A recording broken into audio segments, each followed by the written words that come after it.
Émission exceptionnelle ce dimanche. Une équipe de 30 millions d'amis a pu s'immerger au sein du RAID, l'unité d'élite de la police nationale qui fête ce week-end ses 25 ans. Ces hommes en noir cagoulés sont au nombre de 170 et parmi eux, 12 chiens. Nous suivrons leur entraînement à Bièvre, mais nous les accompagnerons aussi en mission. Au sein même du cortège présidentiel, lorsque Nicolas Sarkozy inaugurait le centre Pompidou de Metz. C'est parti pour 32 minutes de mission avec ce corps d'élite et ses chiens.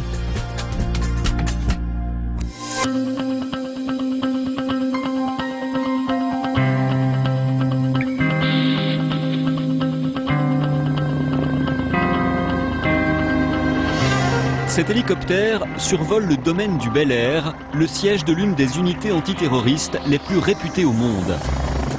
On les surnomme les hommes en noir, ne se montrent qu'à visage masqué, ce sont les membres du RAID.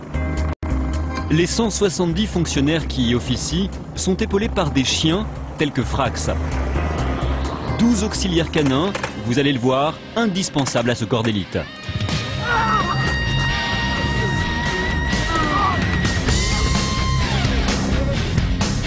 RAID, 4 lettres qui signifient recherche, assistance, intervention et dissuasion.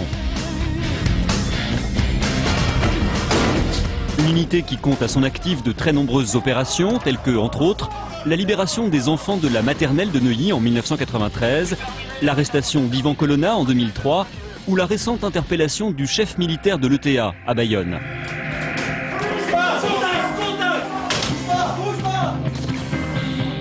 Côté chenil, 12 chiens surentraînés opèrent au service de la République sous la responsabilité de Thierry. Donc Didier, le chef de mission GSP, là, vient d'appeler. Il vous attend sur place vers 17h l'après-midi.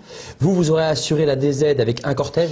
Et puis après, c'est une exploitation agricole que visite le président de la République. Et là-dedans, il y a une salle de réunion, enfin de conférence. Le chenil, composé de 8 fonctionnaires de police qui sont maîtres chiens. Ils ont chacun leur chien en matière de recherche explosif. Ils ont un chien pour 2 en intervention. Et chaque semaine, il y en a un qui est désigné pour monter l'astreinte intervention, ce qui est ici marqué en AS. Donc il fonctionne avec le groupe du RAID, prêt à partir à tout moment de la journée et de la nuit, sur 7 jours. 4 autres, sous forme de 2 binômes, ici nommés 1 et 1, 2 et 2, sont prêts à réagir sur une demande du GSPR pour sécuriser le site où se déplace le président de la République. À chaque fois que vous voyez ME, c'est que les gens sont engagés sur des missions du président de la République. Donc c'est un engagement assez soutenu, on le voit bien à travers ce tableau du mois de mai. On a quand même énormément de missions qui se succèdent. L'unité compte 8 chiens formés à la recherche de matières explosives. Pour ce faire, le RAID dispose d'un local hautement sécurisé où sont entreposés des dizaines de composants que les chiens doivent mémoriser. On a une quarantaine de matières répertoriées ici, avec dans ces 40 produits quand même on retrouve les grandes familles des explosifs. Et ensuite on a des liants, des cires, un large panel de matières. En France et surtout à l'étranger, on se renseigne un petit peu de ce qui peut être employé au niveau terrorisme. Et donc on va axer les entraînements précédant la mission sur les produits qui sont les plus utilisés, en tout cas sur la destination de la mission. Ah si, reste. Non, ah si, reste. Ah si. Donc là c'est une jeune chienne, on va lui mettre un nouveau produit en mémorisation. Elle est très motivée, donc on va voir comment ça va se passer. Seule femelle du chenil, Dundee n'a rien à envier à ses collègues canins mâles et semble déjà très prometteuse. Voilà. Elle est besogneuse, donc on voit bien, elle détaille bien d'elle-même, elle fait bien les points, tout ça, elle vient bien sur les points, elle est franche, elle n'est pas menteuse. Elle est bien dans sa tête, elle est équilibrée et tout, donc non, c'est une bonne pépette. Voilà. Donc là, elle est intéressée, il y a une bonne détection. Elle a un peu de mal à remonter sur le produit. Voilà, ça c'est bien, reste. De toute façon, c'est une mémorisation, donc on fait une première fois et il faudra confirmer la mémorisation après, là peut-être cet après-midi, demain, enfin dans les jours à venir, pour être sûr que le produit soit bien acquis, qu'elle l'ait bien dans le nez, quoi. Hop. Jocelyn et Dundee ont passé 3 mois au Centre national de formation des unités cynophiles de la police nationale, mais ce ne sera qu'à l'issue de 2 mois supplémentaires de formation spécifique au RAID qu'ils pourront, comme Ubac et Manu, participer à des missions réelles. Ouais, super, ma fille. C'est bien, Manu. La recherche sur véhicules fait partie des exercices récurrents. Allez gamins, on travaille déjà dans un premier temps les véhicules fermés. Donc on essaie de prendre face au vent, on fait le véhicule à l'extérieur et seulement une fois qu'on a fait ça, on commence seulement à ouvrir les portes. On va lui demander de respirer. Mais on va lui demander de respirer différemment de ce qu'il fait d'habitude. Donc on va le fatiguer puisqu'en même temps qu'on va lui demander de respirer, on va lui demander d'analyser ce qu'il va respirer. Nous, notre travail à l'entraînement, c'est de mettre donc, un maximum de pollution. Donc, on va mettre du fioul, on va mettre tout ce qu'on peut trouver. Et on lui explique que malgré qu'il ait ces odeurs fortes, une fois qu'il a une des odeurs apprises, c'est pas grave. Malgré tout ce qu'il peut y avoir autour, s'il y a ça, je m'arrête, je pose, je suis récompensé. Très bien ça. Très très bien. Donc là, du coup, je vais le récompenser. Allez gros. Ouais, gamin. Oui. C'est super ça. Top. S'il n'est pas fou du jeu, s'il n'est pas fou de son objet, on ne pourra jamais le faire travailler. C'est la base. Joueur sociable, endurant et tenace. Au tout début de la recherche, son jouet est caché avec l'explosif. Donc le chien, on le laisse gratter pour justement découvrir ce fameux objet avec lequel il va jouer. Donc là, en l'occurrence, des boudins. Et au bout d'un moment, on lui enlève son jouet. À partir de là, on va le laisser gratter pour s'éclater. Et au bout d'un moment, on va lui dire, maintenant tu vas arrêter de gratter, tu vas t'asseoir. Et donc, avec l'aide de collègues ou moi, on finit par faire tomber l'objet et il est récompensé comme ça. Les maîtres chiens du RAID expérimentent en permanence de nouvelles techniques de travail. C'est ainsi qu'ils se retrouvent à jouer avec cette voiture télécommandée. C'est bon pour toi? Je fais un essai? Nos missions sont certainement en train d'évoluer. Il nous a été demandé de réfléchir pour envoyer des chiens à distance loin du maître sur des véhicules suspects ou des colis suspects dans des pays étrangers vraiment, on va dire, à risque. Aujourd'hui, donc, on est arrivé avec un matériel comme celui-là, donc voiture radiocommandée. C'est pas nous qui l'avons inventé. On est allé chercher l'unité Sino-Explo des fusiliers marins de Toulon. Aujourd'hui, nous, on essaie juste de l'adapter à nos chiens. En fait, voilà, la voiture elle sert de désignateur au chien. On lui désigne précisément une voiture ou une zone sur laquelle il va se mettre à travailler seul. Si le chien, comme ce qu'on vient de voir, fait un marquage, à ce moment-là, moi, ça m'indique qu'il y a une présence d'explosifs et je rappellerai l'animal vers moi. Et dans un deuxième temps, on enverra tout ce qui est NEDEX, des mineurs, pour travailler directement sur la charge explosive. Salut Vincent, ça va? Dis-moi, tu nous donnes nos armes de poing à chacun d'entre nous là, et on va prendre des armes longues. Je vais prendre le molotte et 3 G36. Au RAID, l'entraînement et la formation sont permanents. Ses membres doivent posséder une parfaite maîtrise des armes à feu. Vas-y, tout à l'heure. C'est pourquoi l'armurerie est accessible à toute heure de la journée. Nos hommes en noir disposent évidemment de leur propre stand de tir. Un lieu que fréquentent très souvent les maîtres chiens et 3 à 4 fois par an les chiens eux-mêmes. Aujourd'hui, c'est au tour de Frax, le chien d'assaut de Yannick, de se confronter à cet exercice. On a un armement assez lourd ici et les chiens doivent s'habituer à travailler avec. C'est à nous d'être très vigilants quant à la réaction du chien pour voir si on arrive à saturation. Parce que le chien n'ayant pas de protection additive, on risque de le casser, en fait, ni plus ni moins. Le résultat pourrait être que le chien ne supporterait plus du tout aucune détonation, une simple sortie d'arme, en fait. Tout ça, on doit pouvoir le déchiffrer sur sa façon d'être, sa façon d'évoluer et de se comporter, c'est sûr. On habitue le chien à rester entre nos jambes. Ça a pour but de caler le chien sur le maître, tout en, je dirais, libérant, entre guillemets, l'attention du maître. Ça me permet tout loisir pour sortir mon arme et éventuellement pouvoir engager ou surveiller une zone qui se paraîtrait dangereuse. En fait, je conduis Frax avec mes jambes. Et s'il sent une pression au niveau de mes jambes, il sait qu'il doit se coucher. Ta place. Je peux évoluer sans les mains, en fait, coucher. Avec mon chien, ta place. Le maître chien est engagé très souvent en tant que maître chien, mais si l'intervention évolue, on va l'employer comme un reaper. Donc ça veut dire qu'il va rentrer dans la colonne d'assaut, donc il doit maîtriser les techniques d'intervention et en plus pouvoir gérer son chien sur le déplacement de la colonne. Chaque homme a une action, en fonction de son placement, il sait ce qu'il a à faire. Il faut que ça devienne des automatismes. Pour qu'un automatisme soit acquis, il faut le répéter, on dit qu'il faut le répéter 3000 fois. Donc c'est donc constamment des répétitions, des exercices qu'on remet en place et ça se déroule le mieux possible. Reste. Ok les gars, fin d'exercice. Pour nos maîtres maîtres chiens, les journées de travail s'enchaînent, mais aucune ne se ressemble. Seul rituel immuable, le nettoyage des box qu'ils effectuent eux-mêmes. En cas d'absence, c'est un valet de chenil qui prend en charge ces tâches afin de soulager l'emploi du temps des policiers. Au même moment, Manu et Dorian partent en mission. Engagés avec leurs chiens de recherche d'explosifs par le GSPR, le groupe de sécurité du président de la République, ils se rendent à Metz, où le président est attendu le lendemain. Ces missions auprès de Nicolas Sarkozy représentent 50% des missions extérieures du raid. Une lourde tâche assurée par seulement 8 maîtres chiens. On est tous contents d'être dans ce service-là. On fait le maximum pour effectuer nos missions. C'est un service qui donne beaucoup, c'est un service qui prend aussi beaucoup. En France, on a des missions qui font de 48 à 72 heures. À l'étranger, donc en Afrique, on part sur des missions qui sont d'au moins une semaine. Donc c'est un service qui vous isole aussi beaucoup. Donc c'est pour ça aussi que la famille proche, donc nos femmes, les enfants et autres, c'est hyper important.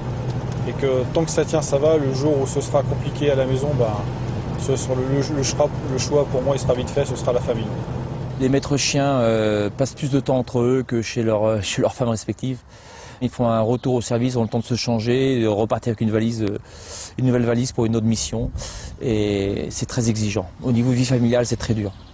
C'est pour ça qu'il faut absolument qu'on monte à 10 fonctionnaires pour qu'ils puissent au moins prendre un peu de recul et se poser un peu. Lorsque je suis arrivé en 2007, nous avions 8 chiens à notre disposition. Aujourd'hui, nous en avons 12 et on va encore monter en puissance puisque dans le cadre des missions d'assistance pour le groupe de sécurité de la présidence de la République, on a énormément de travail à fournir, tant il est vrai que notre président, par sa présence sur le terrain et la multiplication de ses déplacements, entraîne par capillarité une multiplication des missions d'assistance. Ceux qui sont restés à Bièvre continuent leur entraînement. Au programme, une descente en rappel depuis ce viaduc. L'occasion rêvée de faire travailler Max et Ergos. Même si ces deux chiens n'en sont pas à leur coup d'essai, ils doivent surmonter leur appréhension du vide.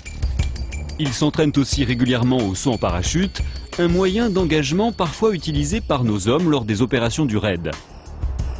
Comme Yannick, que l'on voit sur ces images avec Max, tous les maîtres chiens de l'unité doivent être des shooters opérationnels.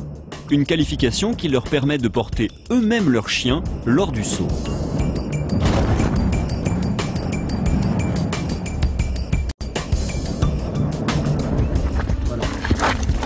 Ok, c'est bon, il n'y a pas de problème. En ce qui concerne le chien, on a pu constater que les chiens avaient la notion du vide. Maintenant, sur ce type d'exercice, donc au départ, le chien subit quand même, mais il fait confiance énormément à son maître. Je pense que par le travail, oui, on arrive quand même à faire passer l'appréhension du chien face au vide. Là, mon lapin ?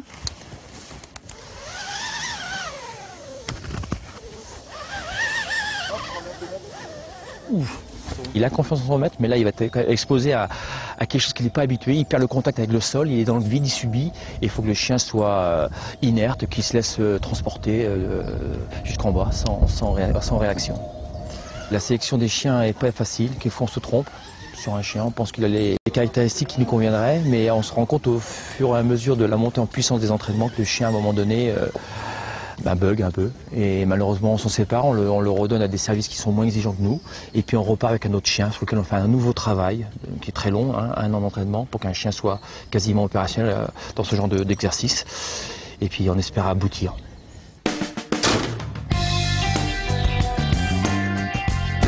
Donc on démarre portière ouverte côté conducteur, et puis voilà quoi, après on mettra le contact, un peu vroom vroom, klaxon. Dick arrive au bout de sa formation interne. Dans quelques mois, il pourra être engagé aux côtés des groupes d'intervention du raid. Voilà! D'ici là, son maître Olivier cherche à le confronter au maximum de situations différentes afin d'obtenir un mordant efficace et précis. Ok. Attaque bébé! Attaque! Il faut faire attention parce qu'il aurait tendance un petit peu à rentrer en concurrence avec le maître au moment de la cessation. Donc il faut le prendre tranquillement, doucement, et puis ça se fait bien. Ça reste un bon loulou et il est super vaillant, donc ça c'est une force pour lui. Dans le dressage du chien, tout doit se faire progressivement. Donc on va partir d'un exercice basique et petit à petit, on va amener un deuxième paramètre. L'homme d'attaque va se mettre au fond de la voiture, la portière fermée, fenêtre baissée. L'individu ouvre le feu contre nous et le chien doit aller le neutraliser directement dans son véhicule. Voilà, ça c'est pas mal ça. Avec au pied. Voilà, au pied, ça c'est bien. Un bon mordant, c'est ce que nous on appelle la prise ferme et définitive. C'est-à-dire que le chien va se saisir d'une prise, quelle qu'elle soit, haut, bas. Par contre, il doit la tenir. En aucun cas, il ne devra la lâcher. Si demain le chien commence à faire un mordant voiture et que le bruit du moteur dérange le chien et qu'il quitte sa prise, bon bah pour nous c'est un échec. Comme le bruit du klaxon, comme la résonance de l'arme du malfaiteur dans l'habitacle. Bon bah tout ça en fait on va montrer au chien qu'il n'a aucune douleur, il ne reçoit aucune mauvaise information concernant tous ces paramètres. À Metz, Manu et Dorian ont rejoint leur hôtel et attendent les directives du GSPR, le groupe de sécurité du président de la République. En mission extérieure, Hubac et Diablo sont bichonnés et ils adorent ça. Ça c'est bien ça. Ah, un gros. Étant des chiens de boxe, en fait, ils n'ont qu'un seul repère, c'est le maître. Donc quand ils se retrouvent en plus dans la chambre avec le maître, pour lui c'est du pur bonheur. Et si on n'avait pas un côté vraiment affectif avec notre chien, ce serait difficile, ce serait pas tenable. Donc bien sûr que c'est agréable pour nous d'avoir notre chien en chambre, ça fait passer bien plus facilement la mission, c'est certain. Maintenant, un chien de travail, pour moi, c'est un chien de boxe. C'est-à-dire qu'un chien de boxe, ça n'a pas d'interdit. À la maison, il n'aurait pas le droit de monter sur le canapé, comme ici. Maintenant, dans une recherche, on va lui demander de passer partout. Bon, il ne va pas dormir sur le lit avec moi, mais dans une recherche, il devrait pouvoir monter sur un lit. Mais il faut bien dissocier les deux choses. Un chien de famille, ce n'est pas un chien de travail. On essaye de s'adapter aux conditions de travail et de respecter en même temps le chien. Donc par rapport à ça, on fait attention à lui, à ses besoins. Donc on fait toujours attention à bien le sortir, bien lui donner ses repas, essayer qu'il soit bien reposé, de manière à ce qu'il puisse travailler toujours de façon optimum. Voilà. On n'a pas le droit à l'erreur, on le sait. Donc à partir de ce moment-là, on fait aussi attention lors des déplacements d'arriver un peu plus tôt ou la veille, notamment lorsqu'on part à l'étranger. On fait toujours 1 ou 2 jours avant. 7 h le lendemain matin. Manu et Dorian rejoignent le tout nouveau centre Pompidou de Metz, le point névralgique de leur mission. Dans quelques heures, le président Nicolas Sarkozy inaugurera ce musée d'art contemporain. Le lieu est immense, des centaines d'invités sont attendus. Pour les services de sécurité, le niveau de risque est donc élevé et la mission des chiens fastidieuse. Accompagnés par les agents du GSPR, Manu et Dorian repèrent le parcours qu'empruntera le président de la République. Pour nous, il n'y a jamais de travail facile. Donc là, aujourd'hui, on va dire c'est une très grande surface. Il y a peu d'éléments et en même temps, il y a beaucoup de choses. On a l'impression qu'il n'y a rien, mais en fait, c'est beaucoup de petites choses sur lesquelles on va devoir faire attention et travailler. Donc ça représente quand même un travail conséquent. On cherche. Pour couvrir toute la surface de recherche, les chiens travaillent en tiroir, c'est-à-dire l'un après l'autre, par tranche de 20 à 40 minutes. Le deuxième maître chien sert alors d'assistant. Un rôle qui consiste à ouvrir la voie, prévenir d'éventuels risques et vérifier que le chien couvre bien toutes les zones repérées. Le conducteur peut ainsi se concentrer sur le travail de son propre chien. Super, on recommence là. Le maître doit laisser beaucoup d'initiative à son animal, de manière à ce que le chien puisse évoluer et quêter de lui-même, tout en regardant ce que le chien ne fait pas. Donc c'est à partir de là que le travail du maître intervient. Il lui fait des points de désignation de manière à ce que le chien vienne renifler et quêter les endroits qu'il aurait pu oublier. Alors, moi je trouve que c'est toujours important d'avoir un dialogue avec son chien lors de sa quête, puisque c'est avec ça qu'on le garde motivé. C'est-à-dire que si on ne dit rien, le chien au bout d'un moment il va se demander ou se désintéresser carrément de son travail. Très bien, on cherche. Dorian et Diablo prennent en charge la sécurisation de la tribune présidentielle. C'est ici que Nicolas Sarkozy prononcera son discours officiel. Il ne faut donc négliger aucun recoin, pas même les podiums des journalistes. C'est là où on a un des plus gros risques. Ce sont des gros caissons, c'est des caissons où on peut placer énormément de quantité pour ce qui me concerne d'explosifs. On peut placer aussi des fumigènes, autres idioties pouvant créer un coup médiatique. Donc voilà, je me répète, mais lieu de stationnement du président, donc lieu un peu plus sensible que les autres. Impeccable. Retour à Bièvre, au siège du RAID. Cet après-midi, des fonctionnaires de police souhaitant intégrer le RAID passent des tests de sélection. Dans les sous-sols, un parcours de stress est installé. Et les chiens sont là pour rendre la tâche des aspirants encore plus compliquée. Les candidats vont devoir franchir à l'aveugle tous les obstacles. Tu dois intervenir, il y a un enfant qui est en danger, donc l'objectif, c'est que tu ailles jusqu'à l'enfant, tu récupères l'enfant et tu ressors de l'appartement. Les collègues doivent suivre le fil d'Ariane. Ils ont comme consigne de ne jamais lâcher le fil. Et tout au long du parcours, ils vont avoir des petites surprises comme l'attaque de 2 chiens muselés. Déjà pour voir s'il y a la phobie des chiens. Et pour voir un petit peu comment le collègue va se comporter avec une légère douleur.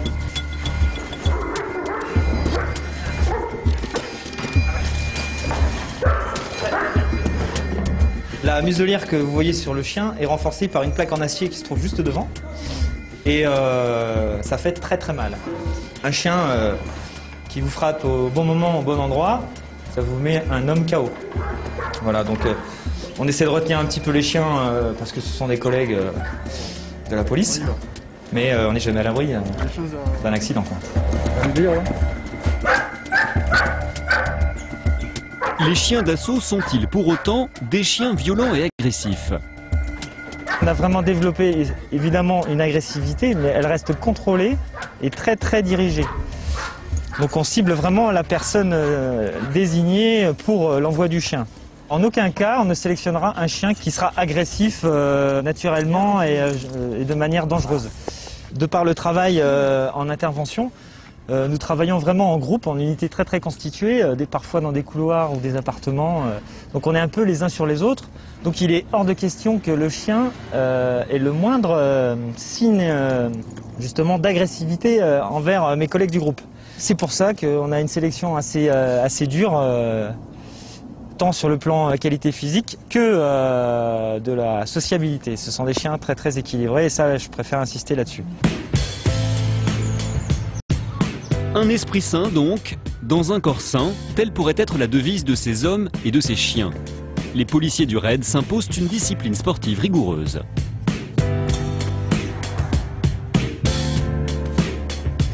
Ils disposent d'une salle de sport.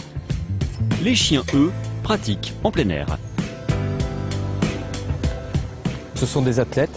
Il faut qu'ils soient au top de leur forme physique. Donc le footing entre autres est un incontournable de l'entraînement. 2 à 3 fois par semaine, le binôme homme-chien fait du foncier pour acquérir ses qualités physiques. Il faut aller au-delà de leurs limites habituelles du travail quotidien pour les habituer le jour J à au moins fournir 100% du potentiel. Ça veut dire qu'à l'entraînement, on va aller à 110%, mettre le chien dans ses derniers retranchements pour qu'il soit habitué à fournir un effort et que malgré tout, il soit encore opérationnel, même à bout de force.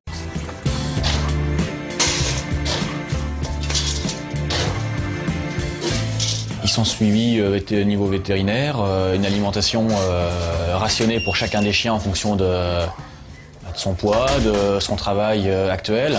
On ne veut pas d'une barrique, il faut que le chien soit bien longiligne, bien fin. Un malinois, c'est fin. Si on a besoin de le soulever, de le prendre, de le passer pour un obstacle ou quoi, ça va être beaucoup plus simple qu'un gros chien qui va être difficile à manipuler en effet. C'est lors des phases d'assaut que le malinois peut au mieux exploiter ses qualités physiques. Léger, silencieux, rapide et puissant, c'est une race qui a su gagner sa place au sein des unités d'intervention. C'est au visière. Ok, je suis ici. Donc, la porte est donc verrouillée. Le groupe EFRAC va aller à la porte. J'espère que tu décales un tout petit peu pour faire la protection. Je te prends en compte. Protection de la porte. Police, rends-toi! Il n'y a plus de raisonnable. Le premier qui rentre, tu tires dessus, c'est clair? On va venir te chercher quoi qu'il en soit. Allez, sois raisonnable. Le premier sur moi, je tire. Entre la phase de négociation pure, où les personnels du RAID vont réussir à raisonner la personne, et la phase de l'assaut, je bénéficie de tout un éventail d'outils à ma disposition, dont le chien fait évidemment partie. Il a son rôle à jouer. Toutes les situations difficiles sur lesquelles on n'a pas de prise directe ou la possibilité de poser des éléments techniques de son ou de vidéo qui nous permettent d'éclairer les lieux avant de pénétrer. Là, le chien prend tout son rôle. C'est un des éléments du dispositif qui nous permet d'avoir à accomplir notre mission dans la meilleure des sécurités qu'il soit, à la fois pour mes personnels, mais aussi de temps en temps pour la personne que nous avons à traiter. Sois sérieux, Stéphane.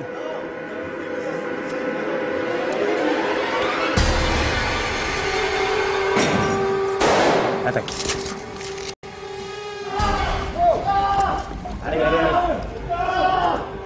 Lorsque par contrainte d'emploi, on n'a pas de chien d'assaut sur une intervention, c'est une des premières remarques que font les gars du groupe, il n'y a pas de chien d'assaut et ça les inquiète. Ils savent qu'ils en ont besoin, que ça peut être vraiment un élément décisif sur une intervention délicate. Le forcené qui est seul dans l'appartement, qui est vraiment décidé à ne pas se rendre, c'est vraiment le cadre d'emploi type du chien. La prise d'otage, malheureusement, si l'otage et le preneur d'otage sont dans la même pièce, on ne peut pas savoir si le chien fera la part des choses au moment de l'assaut, donc on ne va pas s'y risquer. Donc principalement aujourd'hui, c'est l'interpellation à domicile le matin et le forcené qui veut en découdre avec la police.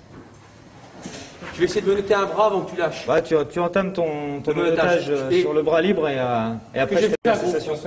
Tu passeras à gauche et moi je partirai à droite. Ok, ça marche. On rejoue ça? C'est ça. Allez. 3, 2, 1. Au raid, l'emploi d'une arme est toujours vécu comme un échec. Le chien est donc une réelle alternative. Il a même parfois un rôle extrêmement dissuasif. C'est nous de Thierry. Ouais, c'est bien reçu, je remonte la colonne. Une anecdote sur une intervention il y a 2 ans au Blanc-Ménil. Le forcené ne voulait pas se rendre au raid, alors pourtant on avait un dispositif important. Jusqu'au moment où, au bout de 14 heures de négociation qui n'aboutissaient pas, il a entendu les gémissements du chien. Et le fait d'entendre ces simples gémissements, le gars a tout de suite demandé à se rendre. Alors que devant, il y avait 30 hommes armés comme il se doit. Le fait d'entendre un seul chien, il a jeté l'éponge.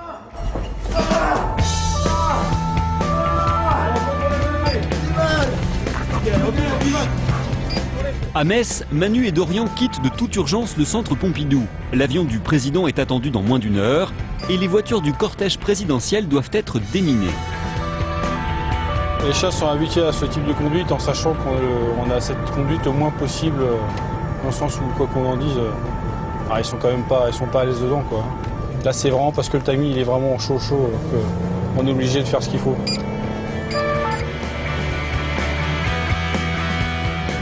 Sans perdre une minute, Diablo et Hubac se mettent au travail. Grâce à leur flair et à une étroite collaboration avec les démineurs, les 2 chiens sécurisent chaque véhicule en moins de 2 minutes. Et qui plus est, proprement. Là. Les chiens au début montaient sur les sièges et autres, donc c'est des choses qui ne se font pas dans les véhicules de cortège, encore pire sur la voiture présidentielle. Donc aujourd'hui, on a une technique qui fait qu'on demande aux chiens de poser les pattes essentiellement donc sur le sol, avec des endroits stratégiques sur les tableaux de bord, les ventilations, sous les sièges. Il ne faut pas salir les voitures, c'est quelque chose qui ne se fait pas, très sérieusement. C'est sûr que c'est une grande responsabilité. C'est pas donné à tout le monde de pouvoir le faire, ce véhicule, mais on prête tout autant attention aux autres véhicules puisqu'ils sont forcément avant ou après le véhicule présidentiel, mais c'est aussi sa récompense de faire des véhicules comme ça et puis nous on prend du plaisir derrière avec lui. Manu et Dorian ont à peine le temps de récompenser les chiens qu'il leur faut retourner au centre Pompidou. Techniquement, leur travail est terminé, mais ils vont rester à la disposition des services de sécurité au cas où le parcours de la visite présidentielle changerait. Finalement, le président de la République n'effectuera aucune modification de son planning. Il empruntera rigoureusement le parcours sécurisé par les chiens du raid.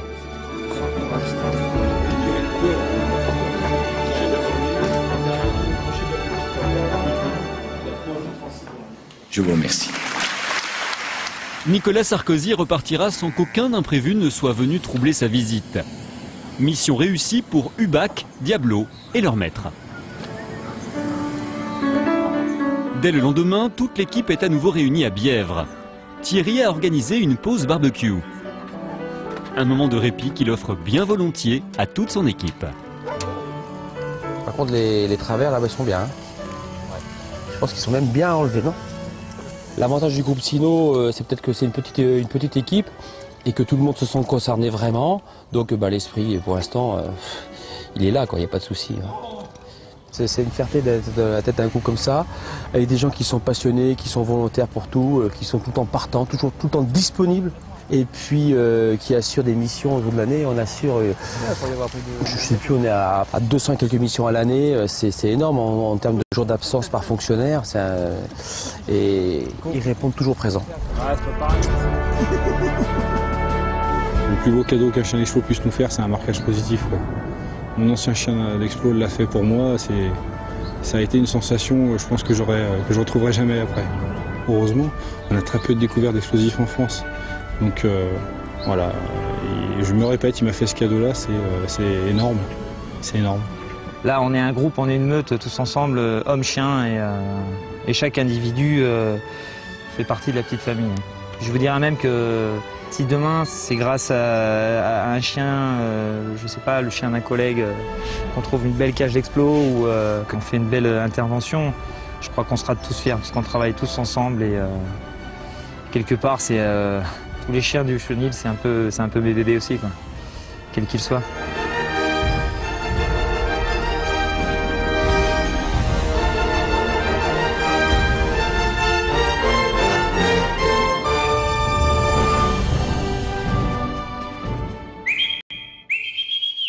On se retrouve samedi prochain pour le dernier 30 millions d'amis de la saison. L'occasion pour nous de vous donner tous les conseils nécessaires afin de partir en vacances avec vos amis en toute quiétude. Nous ferons aussi 2 très beaux voyages en Nouvelle-Calédonie et à Istanbul en Turquie. Bonne semaine à tous!